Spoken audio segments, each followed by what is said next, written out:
De ninguna manera el mensaje de la bienaventuranza tiene que ser tomado como que vas a hacerte pobre de espíritu para ser bienaventurado.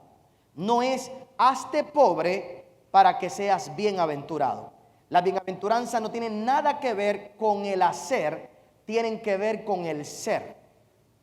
Cuando nosotros miramos las bienaventuranzas, es lo mismo que hizo Moisés, pero en un contexto diferente. Cuando Moisés da los 10 mandamientos, los da desde el hacer. No hagas para recibir esto.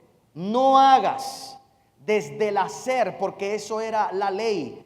Cuando una persona se arrepiente, ya no tiene que trabajar desde el hacer, sino desde el ser. No hago para ser bendecido, porque me arrepentí, soy bienaventurado, tengo una posición espiritual de bienaventurado y por lo tanto esta es la manera en que lo demuestro. El bienaventurado es pobre de espíritu y te expliqué en esa primera ocasión que no toda pobreza es bendecida. No toda pobreza es bendecida. La Biblia está llena de un montón de versos bíblicos que te demuestra que la pobreza en ciertos aspectos es causa de la vagancia, de la maldición, de las malas decisiones de la vida de una persona, y pobreza como tal no es algo que sea bendecido. No toda pobreza es bendecida, pero el bendecido es pobre de espíritu y explicamos lo que eso representa. Explicamos lo que representa el llanto del interior y cómo seremos consolados por el Espíritu Santo.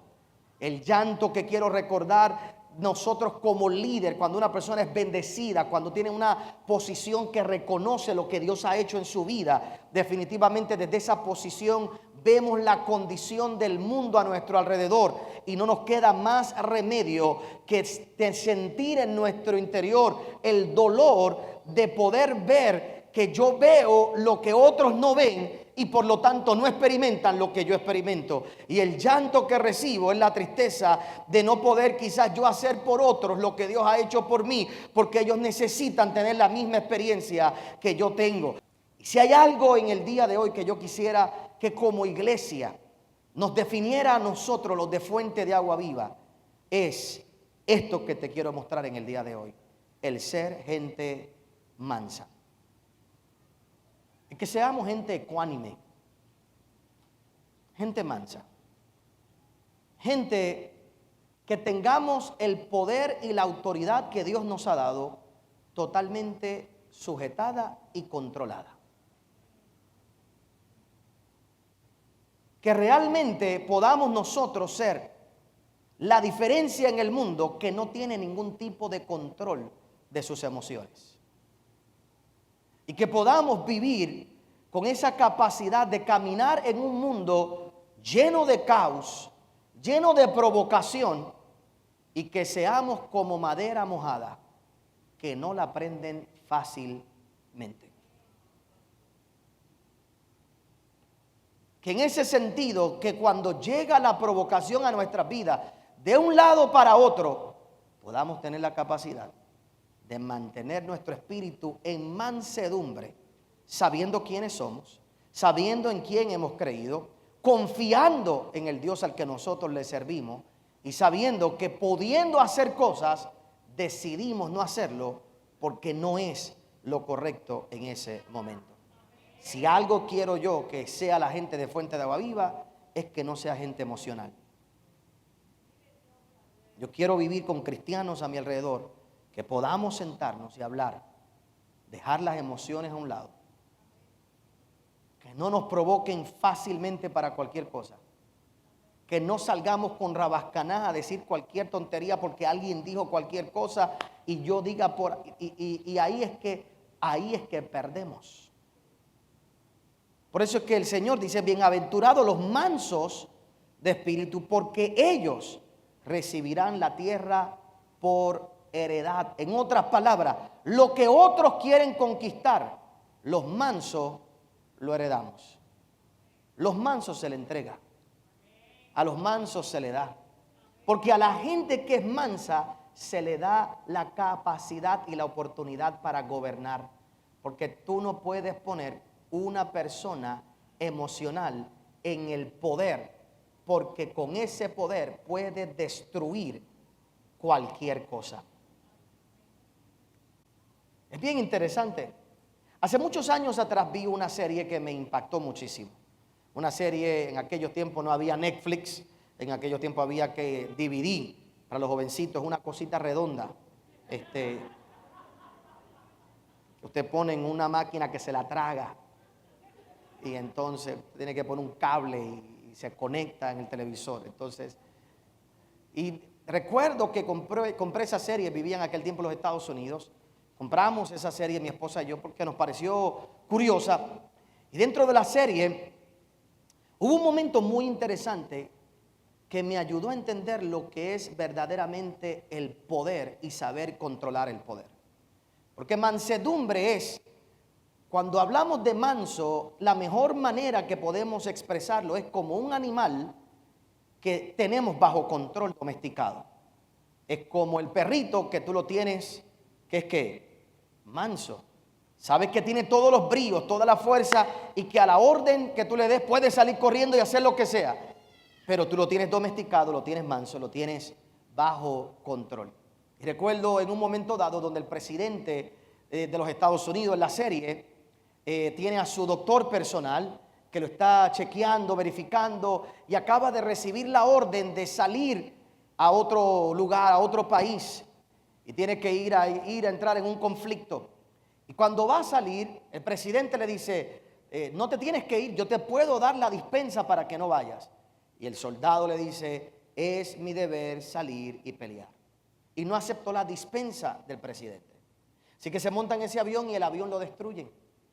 Y le da un coraje al presidente de los Estados Unidos. Porque aquel joven que iba allí, más todos los demás, habían muerto de forma realmente cruel. Y se mete en el Situation Room y todo lo que él quiere es apretar un botón y meterle 3 bombas y explotar toda aquella ciudad. Y cuando llega allí pide, ¿qué tenemos que hacer? El general se para y le dice, explotemos esta antena, explotemos esta otra antena y destruyamos 10 carros. El tipo dice, ¿cómo? ¿Antena?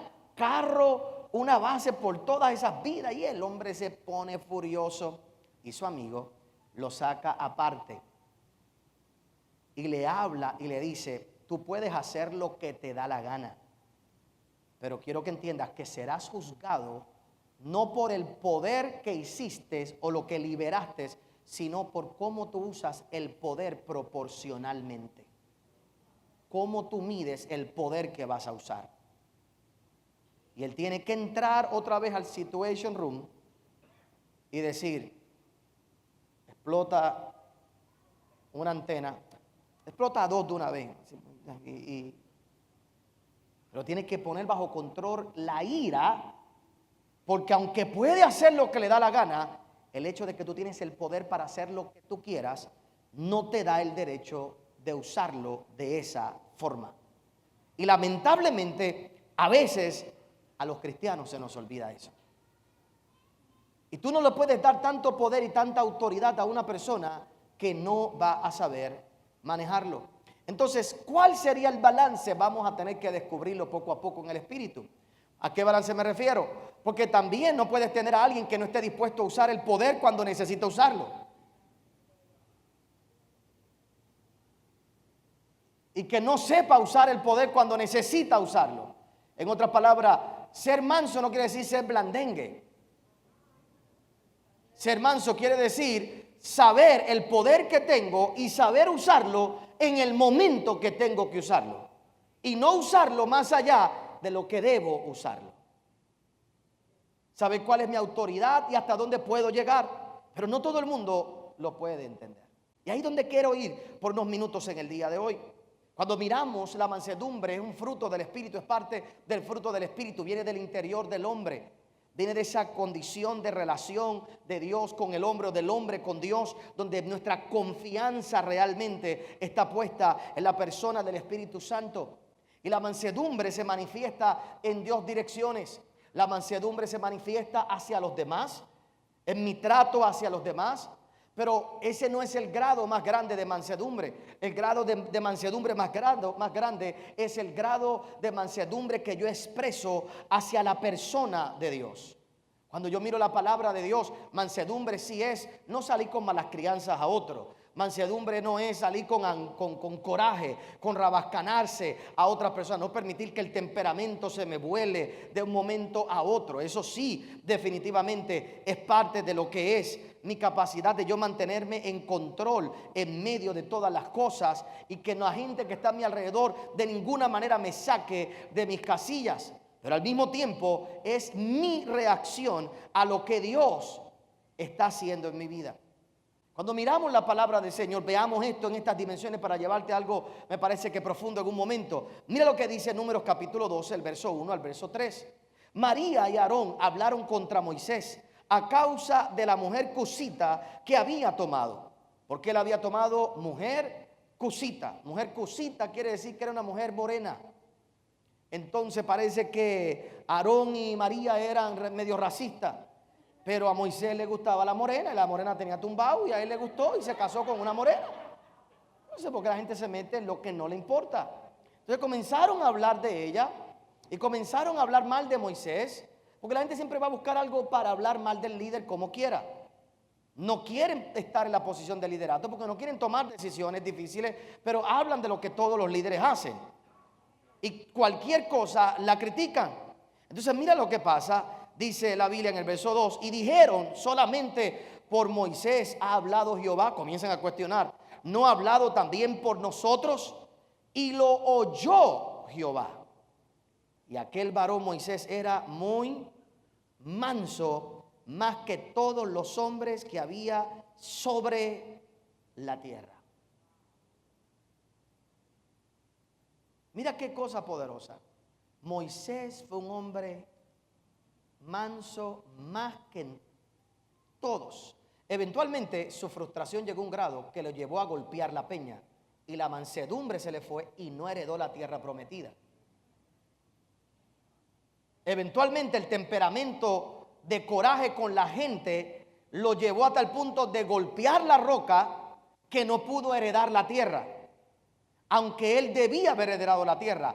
Pero hasta ese punto era conocido como el hombre más manso, porque lo criticaban, hablaban mal de él y el hombre se quedaba tranquilo. Que Dios resuelva, que Dios lo juzgue. Pero por supuesto, ¿cómo yo puedo ser manso como Moisés? Bien sencillo, sabiendo que los chismosos, el problema que tienen no es que lo oyen otros, es que lo oye Dios. Y cuando Dios oye el chisme, Dios es el que responde. Y cuando usted mira lo que hizo Dios en esos próximos versos, cómo dice la Biblia que a María le dio una lepra terrible. Lo que vino sobre ella por hablar mal, por hablar mal de Moisés fue terrible. Pero no fue Moisés quien lo hizo. Y oiga bien, hermanos, nunca tome la venganza en sus manos. Toda acción tiene una reacción en esta vida. Y si usted se venga, usted recibe el 100% de la venganza que usted hizo, de las acciones que usted tomó. El único que puede recibir para atrás y soportar el resultado de una venganza es Dios. Por eso es que Él dice, la venganza es mía, yo soy quien vengo tu justicia y hago justicia sobre tu vida. Así que lo triste no es que otros oigan el chisme, lo triste es que Dios lo oye y Dios siempre se encargará de hacer justicia delante de los hombres y hará justicia en tu vida y te dará a ti la respuesta que tú estás esperando.